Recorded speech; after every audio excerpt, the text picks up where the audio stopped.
For more, we turn to Mike Papantonio, host of America's Lawyer here on RT. Mike, what, if anything, was accomplished during these hearings on the Hill today, as it looked like they were very well scripted? Well, the hearings were nothing more than political theater.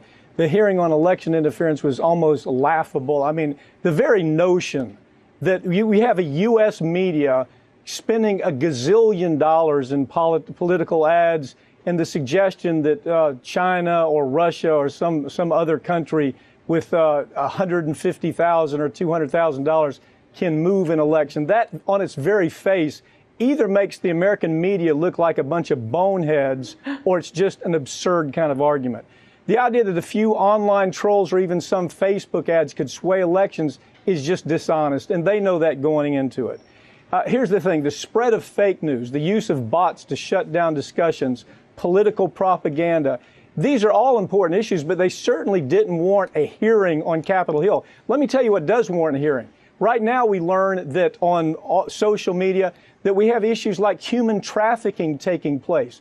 Those are things that they ought to be paying attention to, rather than these meaningless ideas of, gee whiz, the Russians are coming, interfering with the election, or the Chinese are now interfering with election. It's just nothing but idiotic political theater. If lawmakers were actually cared about the abuses taking place on social media, they'd be asking questions about data privacy or personal information leaking out, or the tracking apps that these outlets have built into their programs. So this is much ado about nothing. We'll see nothing come out of this, although there were some very basic things that they could have talked about that would have made a difference here, and where they do and can control social media. Well, I agree with you, Mike. I have yet to see a meme that changed one person's vote based on just a picture with some words.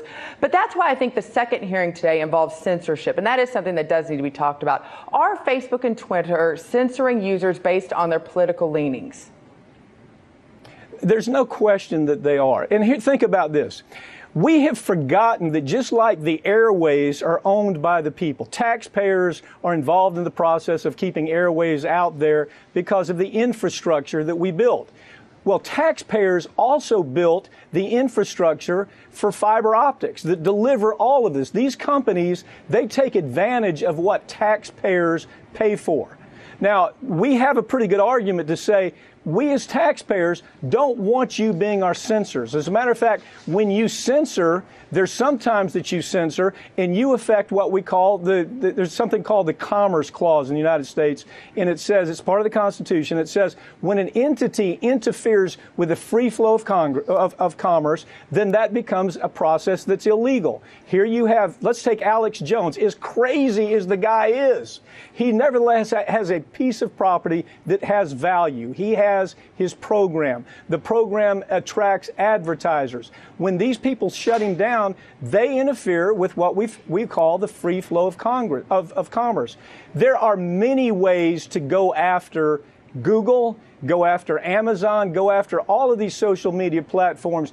Unfortunately, the government doesn't have the sense to do it, so it's probably going to take place in the private sector. You're going to have attorneys that figure out that what they're playing with is not just censorship, but they're playing with the right of Americans to understand that we built the infrastructure for all of these platforms. We paid for fiber optics. The government subsidized these companies to put fiber optics in place so they could make billions of dollars with their platform. That case, I promise you, is right around the corner. The reason I know it, because I already hear lawyers talking about it. So government won't do anything about it, but I promise you the private sector of attorneys will. Well, very interesting. And thanks for joining us tonight, Mike Papantonio, host of America's Lawyer right here on RT.